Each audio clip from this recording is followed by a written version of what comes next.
Waheguru Ji Ka Khalsa, Waheguru Ji Ki Fateh. Welcome to Sangat Studio podcast today. We have with us Randeep Singh from NishkamSWAT, the CEO, who will be going on an expedition with his team to raise some funds. Let me introduce you firstly to the team.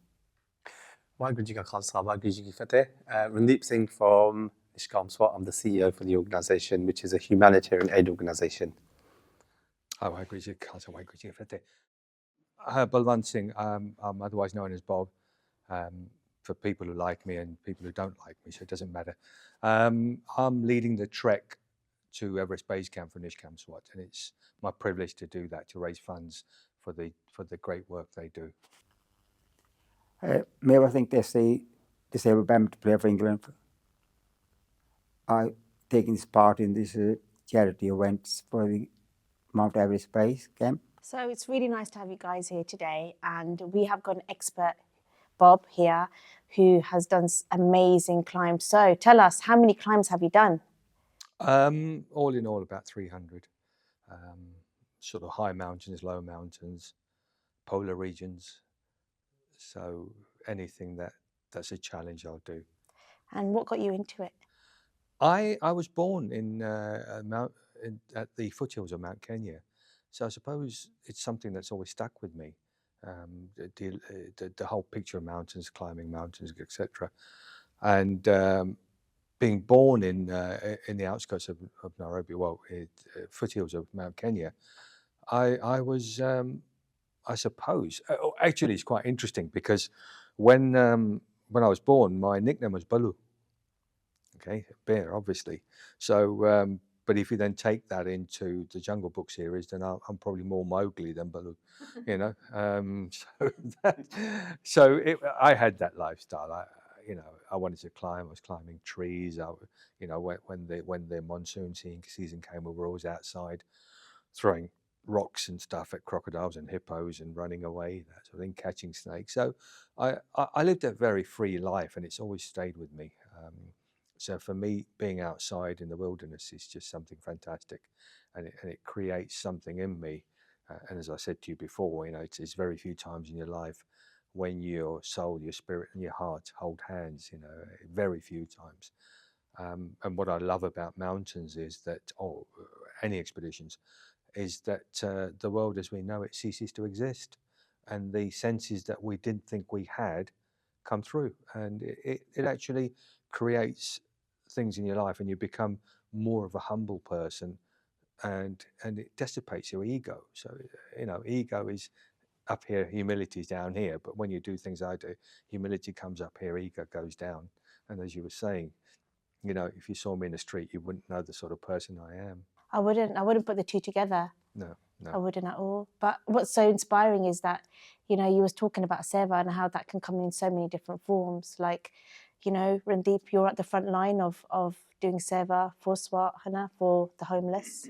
And you like to do things actively and go and do these expeditions and raise funds. Well, it's really important because for me, with the sort of drive I've got, I'd like to be out there, raise funds. So for me, last year I took a group to Kilimanjaro, and I got a blind guide to the summit, one person who has cerebral palsy. So it's constantly a challenge. It's not just getting there, but how can I challenge myself? But at the same time, I think to help charities is really important. And then you go away, and in history, people don't realize the horse that rode them to victory. And I'm the horse that rides people to where they need to be. And then I can just go away and say, right, we did this, and then we do it something next year. It's just a pleasure to be able to do something, not to get a pat on the back, but just to be able to walk away, look over your shoulder and think, and smile and think, I did that, and then just keep going. I think too many people live on historical achievements, but we've got Nishkam constantly helping people every day, and that's really important. And I think Meva will speak. I mean, Meva and I go back a long, long way. I just think that we need to be able to, for ourselves as Sikhs, even people of the world, we need to be able to have that spirit within us So, I mean, forgive me, can I talk about my brother? Of course you can. Yeah. Yeah. My brother got cancer and went into remission, but then he got transmedial neuralgia. So for 8 months, I spent every night in hospital with him while he was having infusions. So I'd sit with him from 6, 7 o'clock at night till 2, 3 in the morning. And I would constantly, all he wanted me to do was speak about my expeditions and stuff. So when I spoke to him, his eyes would light up, and it was almost as if he was with me. And then I'd go and sit in the car afterwards and literally cry, because I think it was unfair that I couldn't take him with me. But sadly, because every time we spoke, I felt I was taking his weakness away and giving him my strength. And sadly, on the 21st of May, 2020, he passed away. And I remember sitting, because at that time it was COVID and that sort of stuff. Funerals were like a conveyor belt. So I sat in the car afterwards and I thought, oh my God, all the weakness he gave me, that I thought he gave me, was so much strength to keep going. So when I was on the Kilimanjaro trip, which was the first one I did after he passed away, and I felt him with me, I felt his spirit with me. And that gives you strength. You don't realize where strength comes from. And you think it's weakness, but it's really important, because the strength you get from unexpected places. So, I took a picture of him to the summit of Kilimanjaro, I held it there. And then obviously went into Ngorongoro crater where, I burnt the picture and let the ashes loose into that sort of thing. So he's there, but wherever I go now, he's with me, and it's really important. In a way, you celebrate his life, I guess. In a way, taking that journey. I suppose in a sense, you get rid of the anger of why, and then you appreciate everything afterwards. But you don't realise that everywhere you go, the spirit is with you, and that's so important.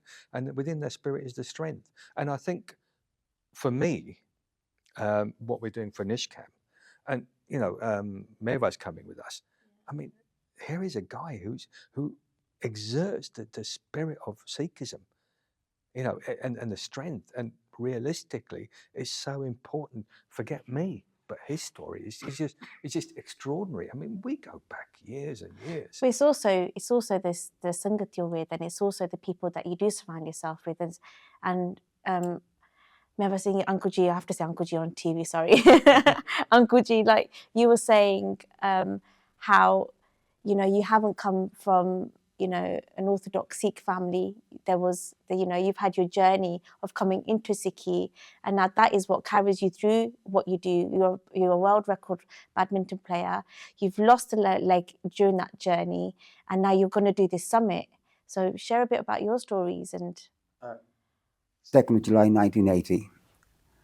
Well, I was married for 2.5 years. We had no family, and I was living with my mum and dad in Finchley.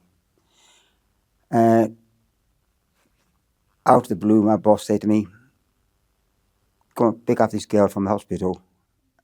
And I said, "I don't want to go." I was watching Wimbledon semi-finals.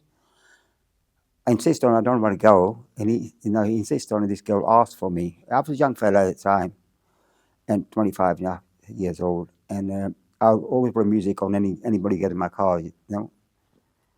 It was just my way of my living, and I was bus driver, and on day off, the minicabbing, that job.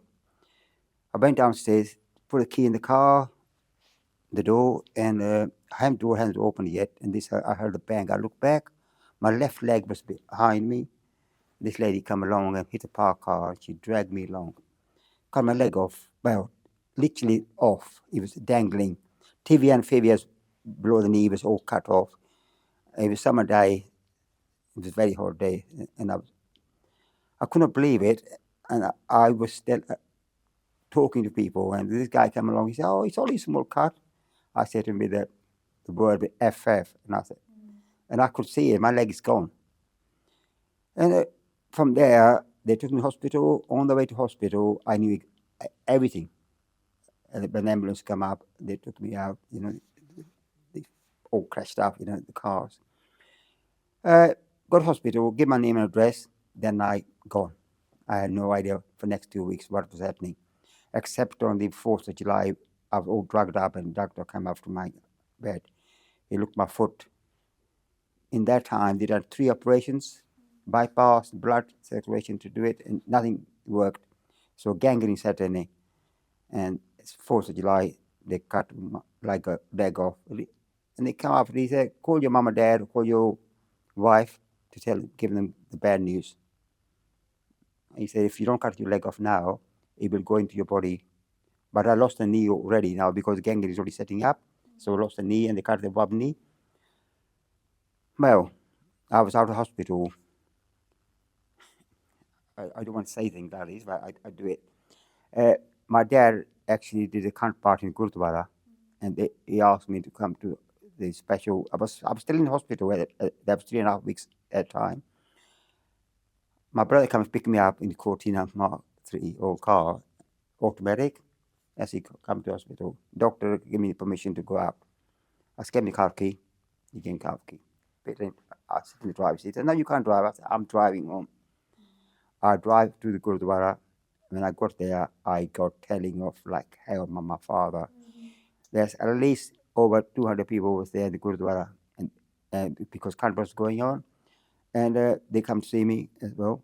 And he said, they come to see me, you lost a leg and you drive in the car. I said, Dad, I want to get the fear out of me. I want to get back in the car as soon as I can. That's why. Meanwhile, I didn't realize that the sister in the ward already saw me driving out of the car park. I did a stupid thing. That's the biggest stupid thing in my life I've done, I think, because I've drugged off so much. I could have an accident on the way home. Yeah. I would advise to anybody, don't. If doctors say, nurse advise you, don't drive the car with medicine in you, please don't drive. But do you think that's part of your personality? Because before that, you were playing tournaments, you're playing badminton, and part of you is winning, or you can do this. You've got that mindset. Yeah, already because I was a badminton 5-time champion already. The club, I was playing the team already in the men's doubles, and I always liked doubles team, mixed doubles, men's doubles. Singles, I wasn't very good at it, but I've still like challenged the singles game. But at the time, it was a sort of life after losing leg, and you think lying in the bed 3.5 weeks, this somebody comes to see me. The English guy is a coach, badminton coach, and Brian Elliott, and he said, Meva, now I got no problem beating you. You got no leg. And I said, Brian, you come to see me, I hate you. You hate me. You know, like that sort of language I used with him. He said, Meva, on the court, we are enemy. We want to beat each other. And he used to call me names as well. And, you know, I didn't realize at the time, he used to wind me up, find my weakness. What were those weaknesses? Weakness, because if you call me Indian and Pakis and also it inspired me in my way. I was trying to challenge him. I want to beat him. He's a coach. He was older than me as well. I want to beat him. Like, you know what I'm saying, because Englishman. So no, Indian people don't take a back seat of always front driver. And I was one of them, arrogant guy, a young fella. I had attitude problem because I'm the sort of person. That day, he gave me something I will never forget in my life. He said, Meva, off the court, we are friends. And I go everywhere now, doesn't matter how much I hate anybody, they are my friend. They are my family, you know? I looked at it that way. Thanks to Vaheguruji. They're actually, Vaheguruji gave me all the willpower and strength. Got back home after 4 weeks on crutches. I remember my first day walking Finchley, Bellows Lane, on the crutches, and the young people was looking at me, you know, I got one leg, I got no artificial leg. It's just a way I want to go out on the road and go back to the green grocery I used to work with, and I want to see the people. I was quite surprised. In that 4 weeks I was in hospital, I had more visitors visiting me in my bed than all the other people in the hospital, in the ward. Because sister allowed normally 2 patients, but in my bed, I had up to 4, 5, 6 people all the time. And they were all badminton players, all the girls. And one day my wife came out, I remember she went upset. These girls coming up, you know, it's the way my life was, you know, give you cuddles. And they came along and she sit in the wheelchair. On my wheelchair they gave me. My wife looked there, she said, I'm coming to see my husband. And they go, crowd. I can't see my husband. So she went back in the kitchen and sit down. And she told me afterward, at the time she didn't tell me. She said, I hated all those moments when I see you see so many people around you. I said, now you see my life is like that. As you married to somebody, I'm outgoing guys. I'm not, I enjoy life. We are married, we are one. That's what you see. We've been married now 47 years now. And she was my strength as well. She gave me the willpower as well. And my God gave me the willpower. And Uncle G took Amrit later on in life. I took, actually, I made myself promise when I was in hospital, I will give up drinking beer. Because in case I fall down, somebody's going to say, oh, he's a Langla, Punjabi कहते हैं ना, इधर खिलाते हैं Depp या शराबी होया. मैं कहता, Waheguru, I will not drink. You saved my life. On that day, I didn't drink either. I was just a normal person on that day. This accident happened. It's life. But I promised myself. It took me 8 years to after 1987. I took Amrit, and ever since then, I never looked back. Because my Guruji gave me really all this look. Now, nobody knows me as Meva Singh. When I play international games, all they know, oh, Sikh boy with a turban. I remember first day when I went to the Holland, every other match, I was changing the turban, so many different colors, the patka in a small one.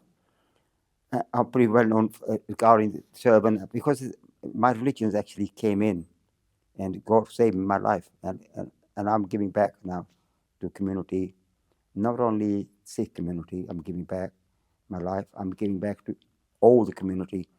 I got 2 families, by the way. I'm married only once, but I have 2 families. And people laugh at me, why? I said, disability is my family. And I'm not married twice, only married once. But that's my 2 families I got, and they are around the world, and I love it. And Uncle G, like seeing you, Hannah, you're very mature, Uncle G, and in our society, they get to a certain age and go, we can't do this now. And you're very inspiring to see that you're still going for it, and now you're going to go on this expedition with one leg, essentially, and at the age that you're at, and you're still going to go and push those boundaries. Well, I'm surprised you said one leg. I'm going with 3 legs, by the way. Okay. Yeah. And I will have 2 artificial legs and 1 normal leg. Okay. I'm going with the emergency legs as well. Okay. I might have 1 leg, but I got sense of humor. Yeah. I have more than 1 leg. Yeah, that's fine. And it's all because I think the disability has changed my life. Has changed my life because for better. If I didn't have disability, I wouldn't be sitting here. But why Guruji gave me the willpower, gave me charity kala, and keep me in control in my life. And when I see somebody say, oh, you got 1 leg, don't do this, don't do that, I just say, no, I'm doing it, definitely because doing it. I threw my walking stick after 5 weeks. I don't use walking stick. I came to the hospital, I threw it away. I said, I don't want help. I told my family, I don't want you to do anything for me. Social security people came along to my house at the time to put a new toilet and bathroom in my house, so I don't have to go upstairs. I said, no, I don't want to. I told them no. I said, I don't want to get the new toilet and bathroom built in my mom and dad's house. I'm limited. I'm living all my life here. No, we don't want that. I'm sort of guys very independent, and I wanted to achieve much as I can in life through sports and do charity work, which I'm involved in charity quite a lot, plus 13, 14 years now. But charity called Limpawa, and cancer research, cancer, hospice, and air ambulance in London. So I do. I'm signed up already for a marathon for this year, London Marathon. Unfortunately, I withdrew it. I'm doing for the Royal Free Hospital. And the reason the Royal Free Hospital was because Barney Hospital is part of that team. And they saved my life, and I wanted to do something for them. But now I'm referred for next year. I'm doing London Marathon. That was going to be my biggest challenge at the time. since I'm in India, and 5-6 weeks ago when I saw the Bob mentioned this Mount Everest challenge, and I was quite surprised actually when he asked me if you would do it. I said, oh, yeah, let me come to London, think about it. And this is actually is going to be now the biggest challenge. And I thought London Marathon to be the biggest challenge in my life, but this is going to be the biggest.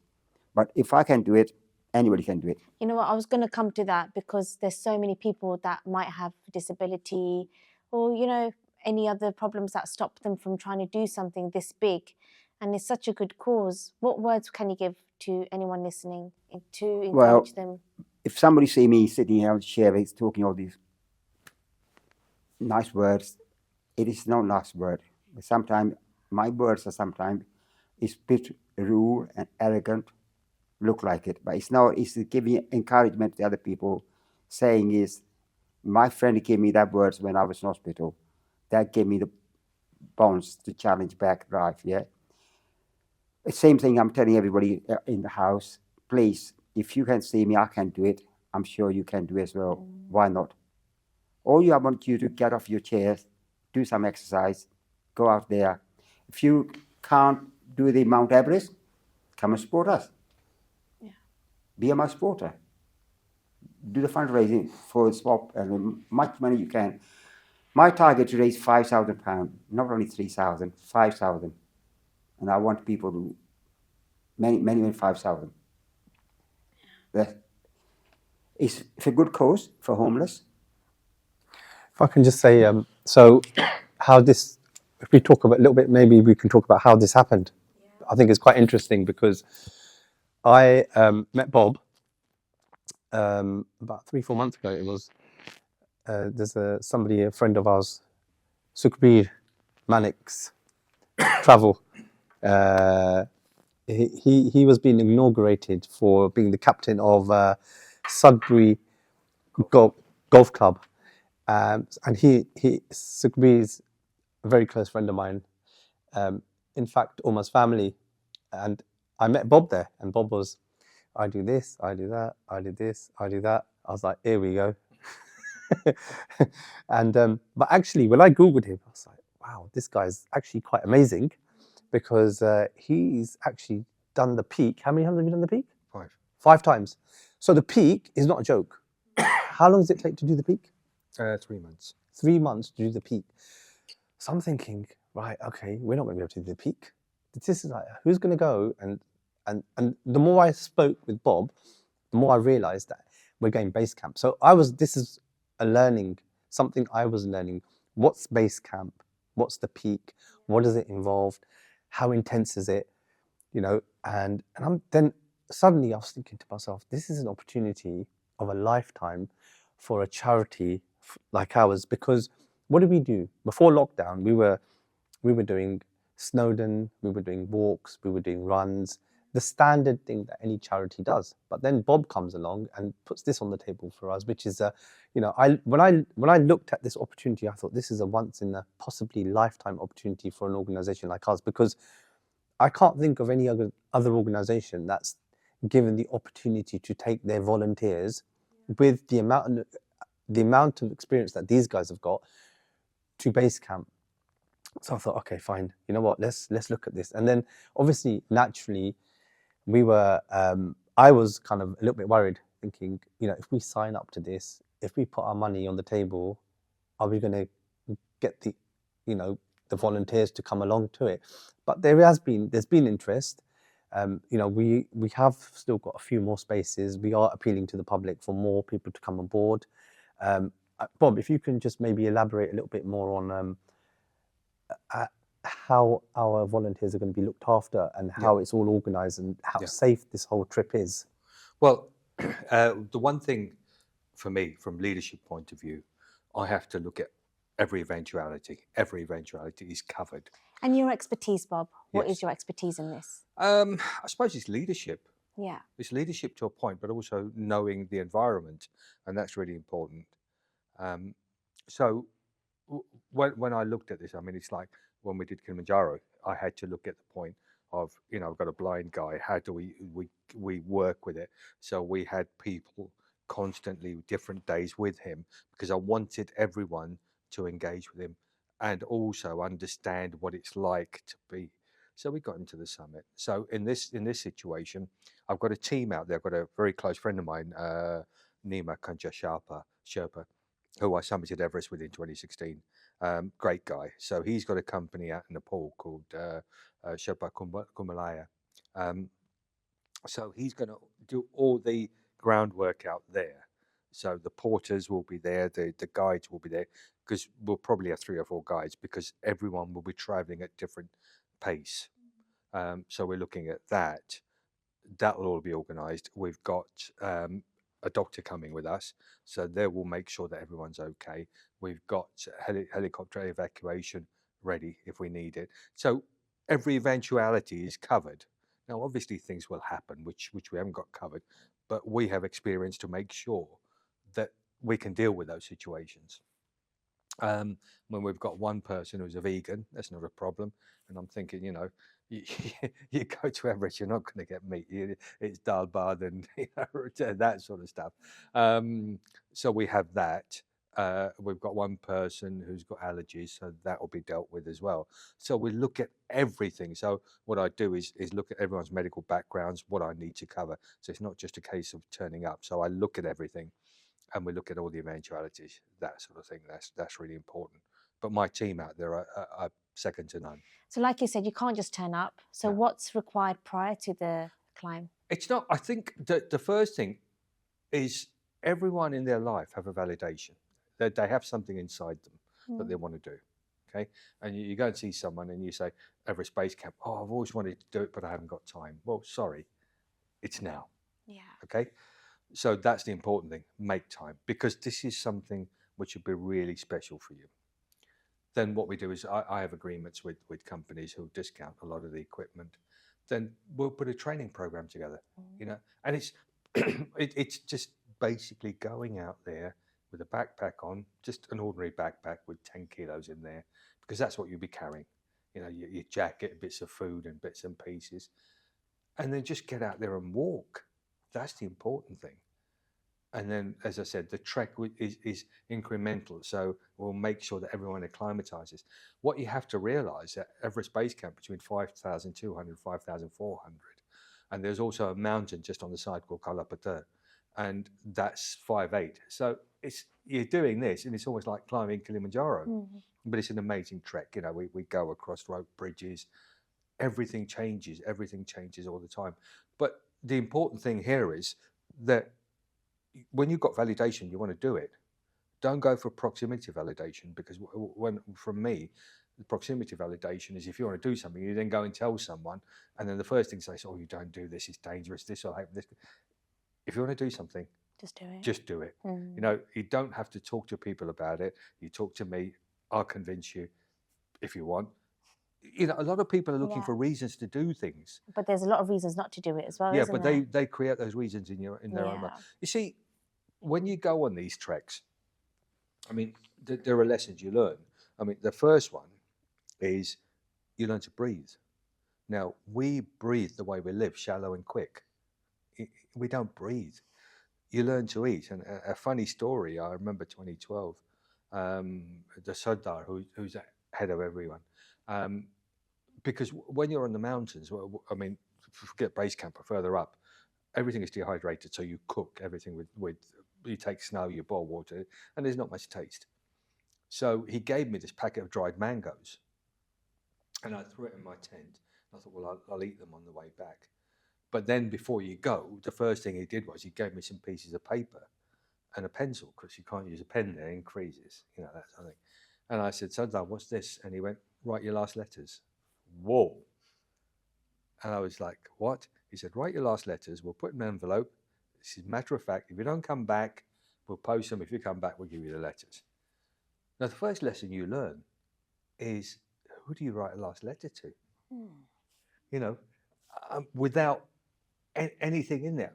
And basically for love and affection. And I tell you something, there are very few people you would write to, you know? So that sort of thing. And what that does, you come back and the drama from your life goes. And you know, when someone says something, you think, you know, because we live on drama. Everyone lives on drama. Well, if you can get rid of that drama, it makes you a better person. So you know, you learn to breathe.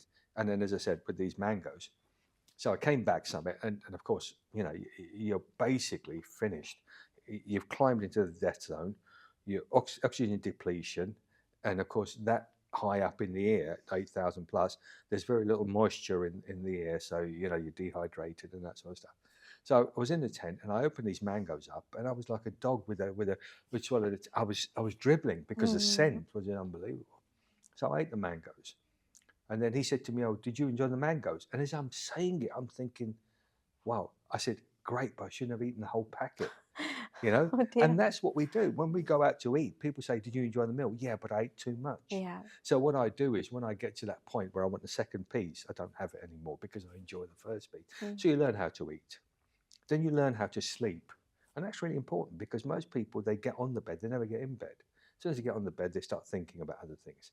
So when you're there, you don't think about anything. And as I said to you, when you're in these places, the world as we know it ceases to exist. So it's the new senses that come out that you didn't know you had. You know, to be able to go out in the night and look at the sky, there's no light pollution. You think, Just how nature. can there be that many stars in the sky? So you appreciate everything. And then you start thinking with your heart. It's really important because the heart is a mind of its own. Because the brain will give you reasons not to do things. Your heart will give you reasons to do it. Okay. And then, you know, you get this situation where you associate with people and the ego goes. That's really important. So coming back, what we do is we split the groups up. And I'm normally at the back, so I'm keeping an eye on people. And if I see someone walking awkwardly, if I see something struggling, then we deal with that. I speak to them. And every night what we'll do is we've got the oxypulse meter, we check everyone's oxygen levels and that sort of stuff. So we deal with it very quickly. So very, very proactive rather than reactive. So we deal with everything very quickly. But the most amazing thing is when we've finished and we come back to Kathmandu, people just sit there thinking, I've just achieved something. Yeah. And you know what? You have a story to tell. But not only a story to tell, but you learn so much about yourself. And that's so important because all of a sudden you're interacting with people that you would never have interacted with. And it comes back to humility.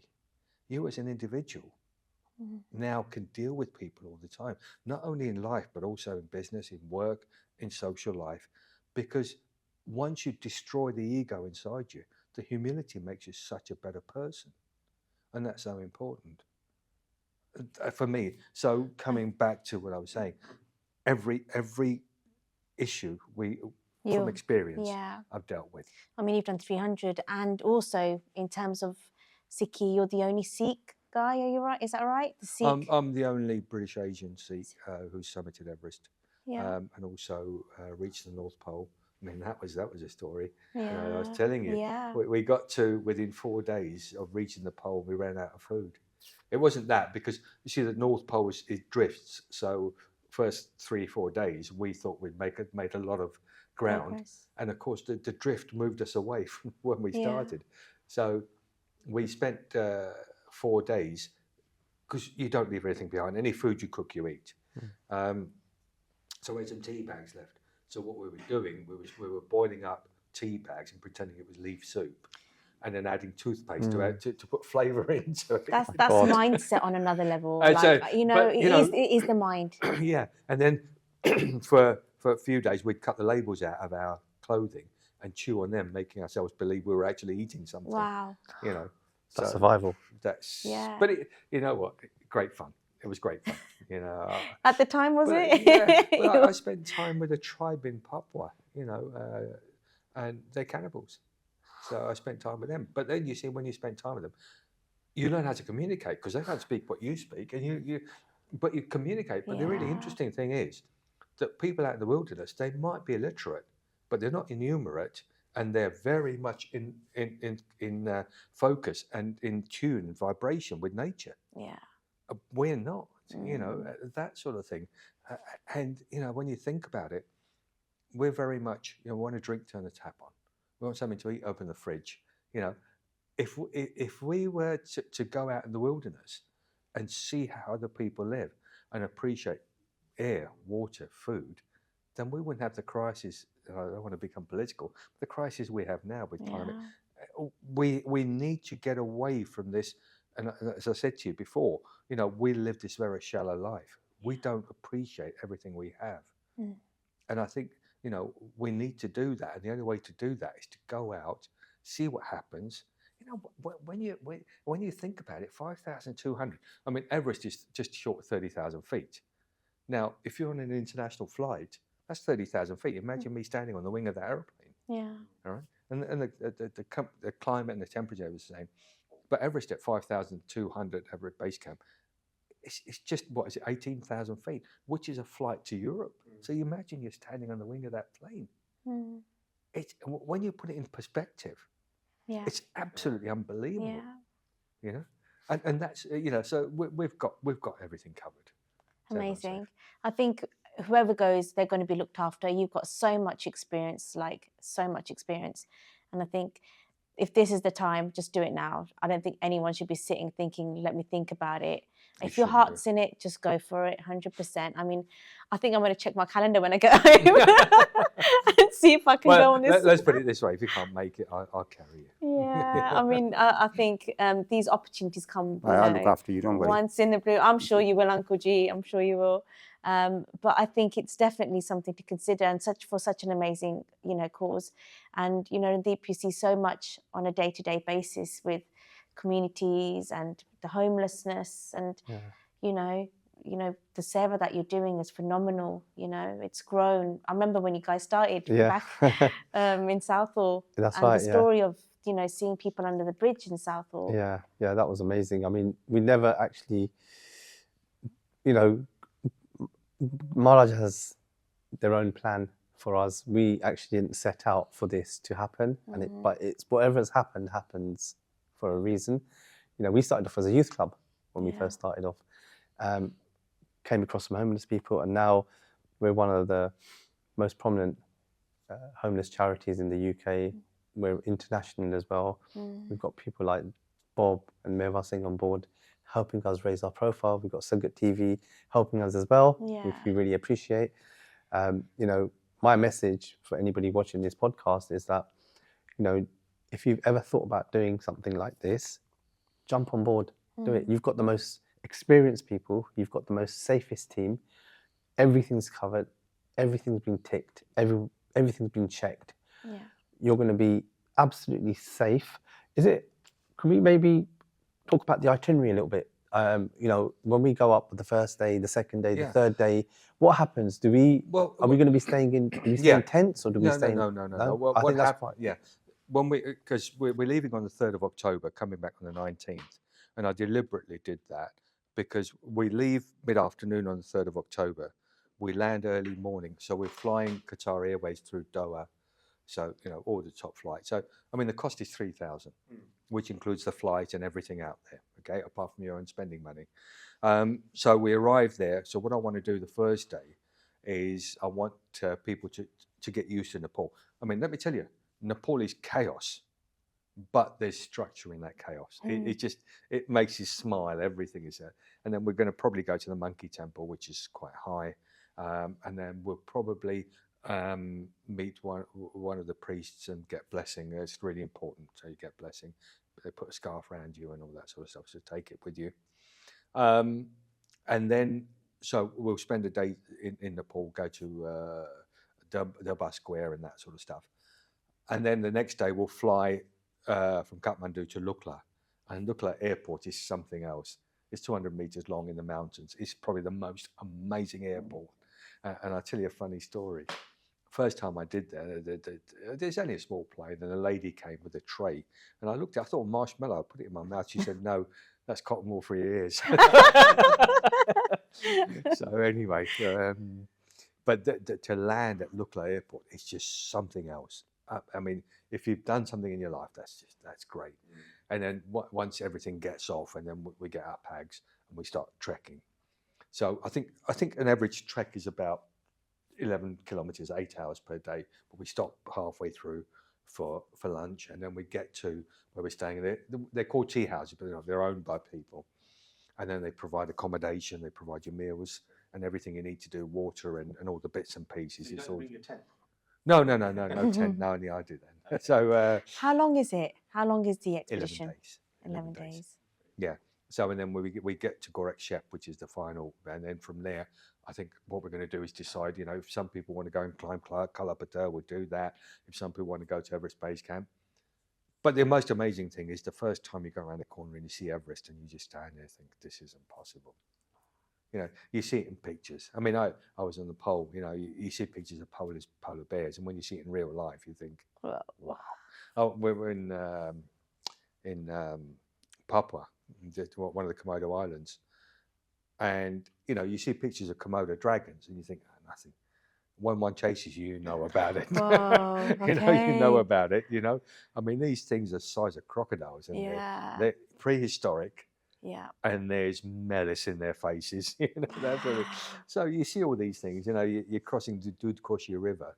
It's called Dudkoshi because it's white, brings all the sediment from the Himalayas. You're crossing across, you know, rope bridges, and you look down and you think, I've done this, I'm doing this, you know, and it's just fantastic. So that, and then, you know, we stay in tea houses all the way through, so you have nice accommodation. Do you know what picture?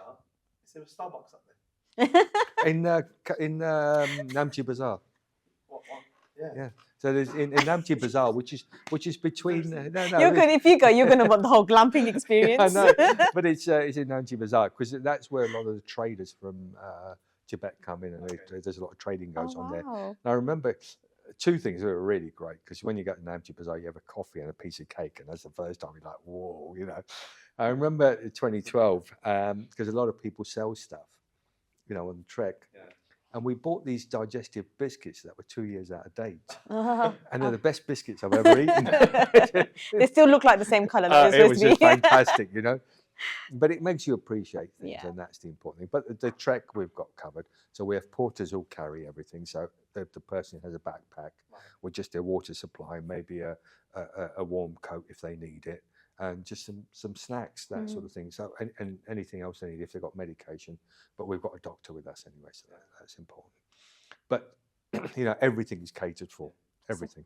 So if that hasn't convinced you, there's definitely Starbucks out there. So yeah, I know, but it really is. I mean, Namche Bazaar is just something else. It is I think one of the highest. I know places in South America are high, but I think it's at 3,500 meters above sea level. You know, something like that. Yeah. But it's just fantastic. It's hustling and bustling. It makes you feel alive there. I think I just listened to your stories. I could sit here and listen to so many more that you could share with us. And it's just inspiring. And I think it's, like you said, you go there and you come back as a completely different person. Oh, yeah. And there's so much self-learning that happens on the journey, which is so important. We don't get that opportunity here, stuck in our normal routine day to day. And, you know, if you need that little bit of a boost, I think this is the one. We live a routine life. That's the problem.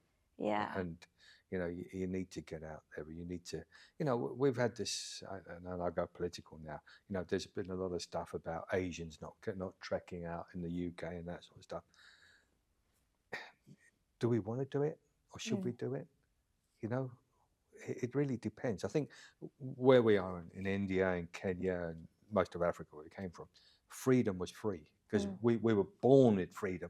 You could go for a walk. You could, you know, you go to India, you see, you know, kestrels and kites flying, and in Kenya, you know, you see the giraffes. In Tanzania, giraffes, rhinos, they're out there.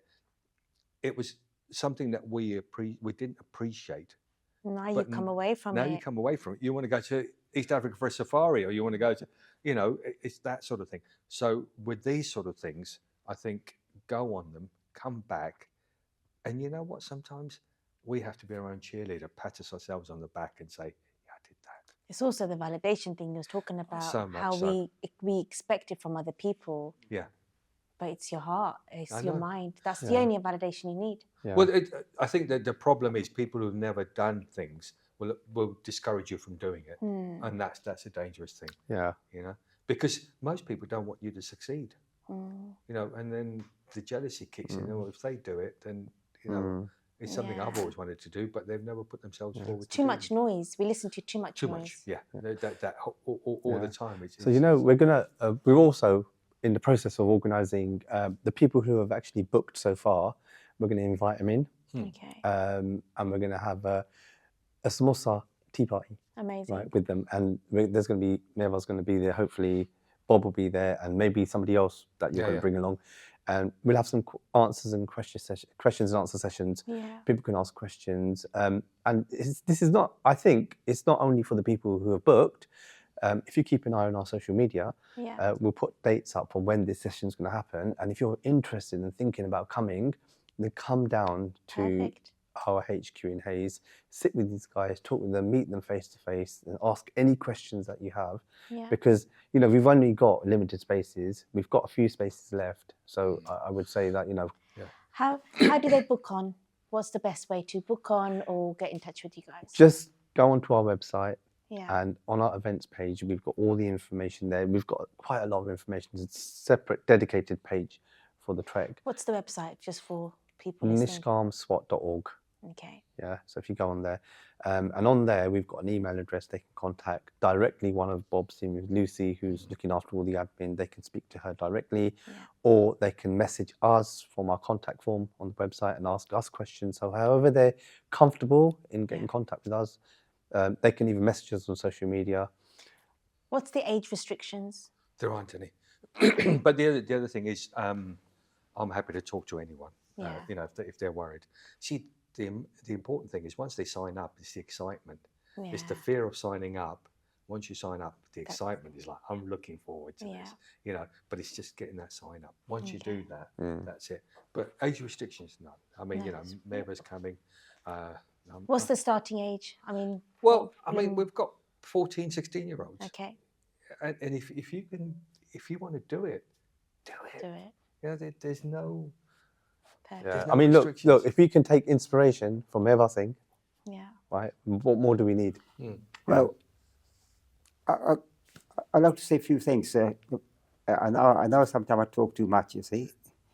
I'm Global Ambassador for Sikh Games as well. It's happening in August in Loughborough University. Amazing. I was quite surprised. It's all happening because of Corona. It's all come along in Corona. Biggest event in our Sikh history in England is going to happen at Sikh Games. Keep an eye out for that for the Sikh Games as well. And I thought that was going to be the biggest event in my life. But now this is the one that's going to be the biggest event in my life. That's the reason I mentioned Sikh Games. I thought that's my trophy, you know. I done it, we done it, you know. I'm there. But now this is going to be something special. But we Please come along and join us. We want engagement of all the time. You know, I think as a society, Sikhs, Asians, you know, the world's a very small place, but the people of the world have never been further apart. I think we need to create this society where people can come together. I mean, for friends of mine, they've just organised a golf day for East African Asians, or Asians full stop, which is taking place in September. You know, and that's an idea.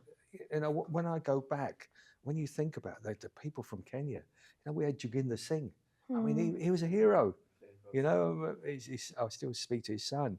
We had Avtar Tari, who was a great friend of the family, who played hockey for India for Kenya in Tokyo and other Olympic Games.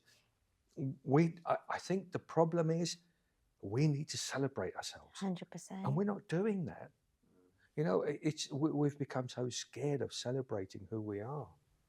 And we have so much to offer. I mean, look at Forja Singh. Yeah. You know, his achievements. Yeah. He's, I think, 113 years old. Yeah. Still around. Yeah. Mad. But this is, you know, these opportunities are opportunities we should have. Yeah. Celebrate. To celebrate. Yeah. And you know what? How can you not celebrate someone like Meva? I mean, I've known him years, but isn't he the epitome of Sikh spirit? You know, seva and what we can do, what we can't do. Well, there's nothing we can't do, you know. But here is a person. I messaged him. Are you coming? He went, yeah, of course. That's why I look at it. You see, when you doing homeless seva, right? I'm doing for badminton, any community, not only for Sikh, any community. And I go anywhere. I never charge any coaching all my life. I'm qualified coach as well. Wow. I always give a free seva. That's me to pay back society. English people, Indian people. It doesn't matter where you come from. I'm a sportsman, black or white. I'm a sportsman, and I like to give it back to the community. But this is a big chance for me. Yeah. This is an opportunity for everyone to give back. So if you want to give back, Yes. we're going to have to wrap it up now. If there's any last word, And yeah. I would say to anybody out there, please, if you can see I can do it, you can do it definitely. 70 years Please. old, isn't it, Uncle G? Yes, I'm Have to 70, put it out there. officially 70 years old. Wow. Once again, you know, Meva Singh's just echoed exactly what I was going to say. If Meva Singh can do it, you can do guys it. can. So, you know, if you've ever thought about doing it, don't think twice. Do it. You're in absolutely safe hands. If you're not doing it, then support us and share our posts and donate to these amazing guys that are going to be doing this trek. Thank you so much. Please remember to support NishkamSWAT and follow their website, tag along, and please do follow Sangat Studio podcast as well. Thank you. Waheguru Ji Ka Khalsa, Waheguru Ji Ki Fateh.